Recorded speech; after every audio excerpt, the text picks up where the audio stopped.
નમસ્કાર વિદ્યાર્થી મિત્રો, મારી શાળા KKBS યુટ્યુબ ચેનલમાં હું નાગરાજ ધોરણ 6ના વિદ્યાર્થી મિત્રોનું હાર્દિક સ્વાગત કરું છું. તો સામાજિક વિજ્ઞાન ધોરણ 6 સેમેસ્ટર 1નું 14મું પ્રકરણ આપણે શરૂ કરવાનું છે. તમારું 14મું પ્રકરણ છે વિવિધતામાં એકતા. તો આ તમારા સેમેસ્ટરનું પ્રકરણ છે. તો ચાલો આપણે ભણીએ વિવિધતામાં એકતા. તો વિવિધતામાં એકતા પ્રકરણ શરૂ કરીએ તે પહેલાં વિવિધતામાં એકતાની સમજ મેળવવી એ મહત્ત્વનું છે. તો આપણો દેશ વિવિધતા ધરાવતો દેશ છે. તો શેમાં વિવિધતા છે? તો કે ધર્મ, ભાષા, જાતિ અને આર્થિક અસમાનતા સાથે વિવિધતા ધરાવતો આપણો દેશ વિશ્વમાં અનોખી ઓળખ ધરાવે છે. એટલે આપણે ઉપર જોયું એ બધામાં વિવિધતા હોવાના કારણે આપણો દેશ વિશ્વભરમાં એક અલગ છાપ ઊભી કરે છે. આ ઉપરાંત ખોરાક, તહેવાર, રીત રિવાજો અને પોશાક ઉપરાંત સામાજિક જીવનમાં ભિન્નતા જોવા મળે છે. ખોરાક, પોશાક, રીતિ રિવાજો, સામાજિક જીવન આ બધામાં જ પણ વિવિધતા જોવા મળે છે. આપણા દેશમાં એકતા અને સમાનતા માટે આપણે શું કરી શકીએ એ અંગે જોઈએ. તો આના માટે આપણે શું કરી શકીએ તેની આપણે ચર્ચા કરવાની છે. તમે વિચારો કે તમારા વર્ગની અંદર બાળકોથી કઈ બાબતમાં જુદા પડો છો. તમે કઈ બાબતમાં જુદા પડો છો એ તમે વિચારો. તો તમારા વર્ગના વિદ્યાર્થીઓ તમારાથી ઘણી બાબતમાં ભિન્ન હોવા છતાં તેઓ તમારા મિત્રો કેમ બન્યા છે? તમે બધા અલગ અલગ છો વિચારો, છતાં તમે બધા મિત્રો છો ને તમારા ક્લાસમાં. તો વિચારો, તો ભારતના લોકોમાં જેટલી વિવિધતા છે આવી વિવિધતા દુનિયાના બીજા દેશોની અંદર ભાગ્યે જ હશે. તો ભારતમાં જેવી એકતા છે, વિવિધતામાં એકતા એટલે ભારતમાં જેવી વિવિધતા છે એવી બીજા દેશમાં એક ભાગ્ય જોવા મળે. કોઈ એવો દેશ હશે કે જ્યાં વિવિધતા જોવા મળે છે. વિવિધતાઓના કારણે જ ભારત એક ઉપખંડ બની ગયો છે. આપણા દેશની અંદર કાશ્મીરથી કન્યાકુમારી સુધી અને ગુજરાતથી અરુણાચલ પ્રદેશ સુધી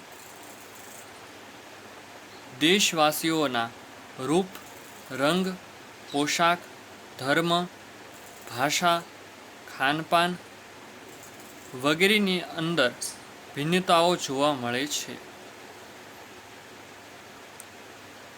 એટલે કે કાશ્મીરથી કન્યાકુમારી સુધી, ગુજરાતથી અરુણાચલ પ્રદેશ સુધી, એટલા બધા જ રાજ્યોમાં અલગ અલગ આપણા દેશના બધા જ રાજ્યોમાં પોશાક, ખોરાક, રીતિ રિવાજો આ જે બાબતો છે એમાં અલગતા જોવા મળે છે કે બધી સેમ નહીં હોય, બધી અલગ અલગ હશે.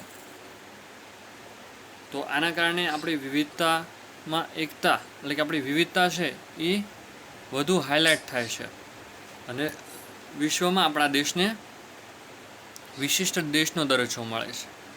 તો ચાલો આપણે ચર્ચા કરીએ ધર્મ વિશે. આપણા દેશમાં ધર્મનું શું સ્ટેટસ છે, શું સ્થિતિ છે. તો આપણા દેશની અંદર વિવિધ ધર્મમાં આસ્થા ધરાવતા લોકો રહે છે. એટલે આપણા દેશમાં વિવિધ ધર્મો છે અને વિવિધ આસ્થા ધરાવતા લોકો તેમાં વસવાટ કરે છે. હિન્દુ, ઇસ્લામ, ખ્રિસ્તી, શીખ, બૌદ્ધ, ઝરથોસ્ટ્રી અને યહૂદી ધર્મ પાળતા લોકો અહીં હળી મળીને રહે છે. એટલે આ બધા જ તમામ ધર્મના લોકો છે એ આપણા દેશમાં હળી મળીને રહે છે. ધર્મની અંદર ભિન્નતા હોવા છતાં સૌ સમાન રીતે ધર્મનું આચરણ કરી શકે તેવું શું આશય માટે આપણા દેશની અંદર બધા જ ધર્મને સરખું મહત્ત્વ આપવામાં આવે છે. એટલે કે આ બધા જ અલગ અલગ ધર્મો છે, અલગ અલગ ધર્મ પાળતા લોકો છે, તેને આપણા દેશમાં સરખું જ મહત્ત્વ આપવામાં આવે છે. બધાને સરખું મહત્ત્વ આપવામાં આવે છે. કોઈ ધર્મને ઊંચો નીચો કે એવું રાખવામાં આવતું નથી. આપણા ધર્મમાં, આપણા દેશની અંદર બધા જ ધર્મો એક સમાન માનવામાં આવે છે. બધાને જ એટલું જ સન્માન આપવામાં આવે છે. હિન્દુ, મુસ્લિમ, શીખ, ખ્રિસ્તી, બૌદ્ધ, જૈન, આ બધા જ ધર્મો છે એ બધાને બરાબર સન્માન આપવામાં આવે છે. તો આ વાત થઈ ધર્મની. તો ચાલો આપણે હવે મિત્રો વાત કરીએ ભાષાની. તો આપણા દેશની અંદર હિન્દી, અંગ્રેજી, ગુજરાતી, બંગાળી, મરાઠી, પંજાબી, તામિલ, તેલુગુ, કન્નડ, મલયાલમ, ઉડિયા અને કોંકણી ભાષાઓ બોલાય છે. એટલે આ ઉપર જેટલી મેં ભાષાઓ મેં કીધી એ બધી જ ભાષાઓ આપણા દેશમાં બોલાય છે. અને મિત્રો, આ ભાષાની અંદર પણ ભિન્નતા હોવા છતાં આપણા દેશની અંદર એકતા અને દેશની એકતાને જાળવી રાખવા આ વિવિધ ભાષાઓ મહત્ત્વ ધરાવે છે.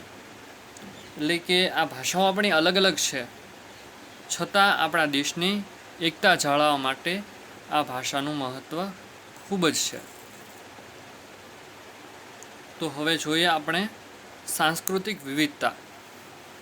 આપણે ઉપર જોયું ધાર્મિક વિવિધતા વિશે ચર્ચા કરી, ભાષામાં વિવિધતા છે એની ચર્ચા કરી. તો હવે આપણે જોવાની છે સાંસ્કૃતિક વિવિધતા. તો આપણા દેશની અંદર ધર્મ અને ભાષામાં ભિન્નતા હોવાથી સાંસ્કૃતિક વિવિધતા બહોળા પ્રમાણમાં જોવા મળે છે. ધર્મ અને ભાષામાં જે વિવિધતા છે એના કારણે ભિન્ન સંસ્કૃતિ પણ વિકસેલી છે. એટલે કે ભાષા અલગ છે, ધર્મો અલગ છે, તો ભાષા અને ધર્મની અલગતાના કારણે સંસ્કૃતિ પણ અલગ અલગ હોવાની, કારણ કે બધાની સંસ્કૃતિમાં વિવિધતા જોવા મળવાની. તો વિવિધ પ્રદેશો કે રાજ્યોની અંદર સાંસ્કૃતિક વિવિધતા સરળતાથી જોઈ શકાય છે. તો આપણે જોઈએ છે આપણા ભારતમાં અલગ અલગ પ્રદેશોમાં અને અલગ અલગ રાજ્યોમાં વિવિધતા આપણે જોવા મળે છે.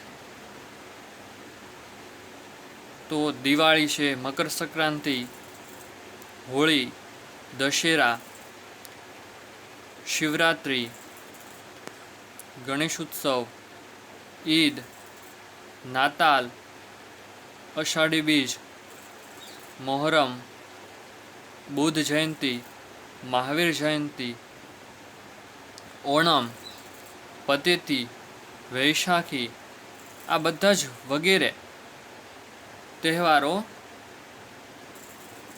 દેશના જુદા જુદા ભાગોમાં વસતા લોકો સાથે મળીને ઉજવે છે.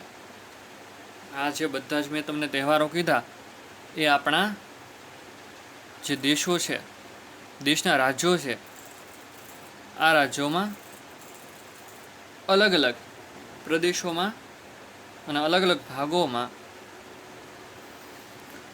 આ બધા ઉજવવામાં આવે છે તહેવારો, બધે જ અલગ અલગ. તો આપણે જોઈએ તો આ જે ભાગો છે, આ અલગ અલગ પ્રદેશોમાં વસતા લોકો અલગ અલગ પ્રકારના નૃત્યો કરવામાં કુશળતા ધરાવે છે. એટલે કે નૃત્ય પણ બધાનું અલગ અલગ છે.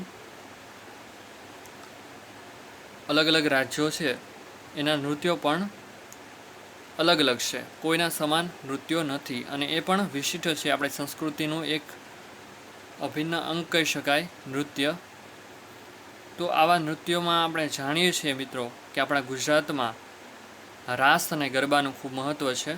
હમણાં નવરાત્રિ આવી રહી છે, તો તમને ખબર હશે કે ગરબા અને રાસનું આપણા ગુજરાતમાં શું મહત્ત્વ છે. પંજાબની અંદર ભાંગડા,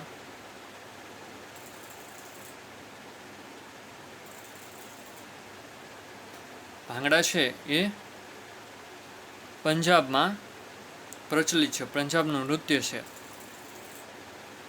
કથક છે ઉત્તર પ્રદેશમાં, કુચીપુડી આંધ્રપ્રદેશ, કથકલી કેરળમાં, ભરતનાટ્યમ તમિલનાડુમાં, બિહુ અસમમાં, ઓડિસી ઓડિશામાં, અને ઘુમર છે એ રાજસ્થાનનું નૃત્ય છે.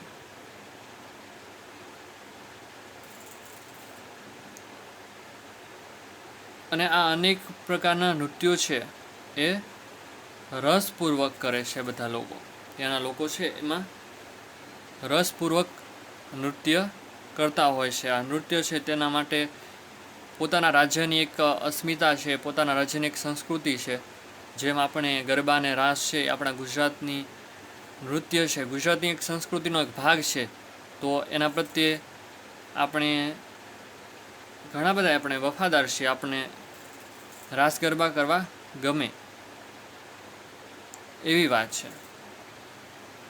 તો આપણે અત્યારે ચર્ચા કરી, પહેલાં આપણે ચર્ચા કરી વિવિધતાની સમજ વિશે, પછી ધર્મ વિશે ચર્ચા કરી, ભાષામાં વિવિધતા છે એની ચર્ચા કરી, અને સંસ્કૃતિમાં વિવિધતા છે એની ચર્ચા કરી. તો મિત્રો આજે માત્ર એટલું જ કરીએ. આવતીકાલે આગળનું પ્રકરણ છે તેની ચર્ચા કરીશું.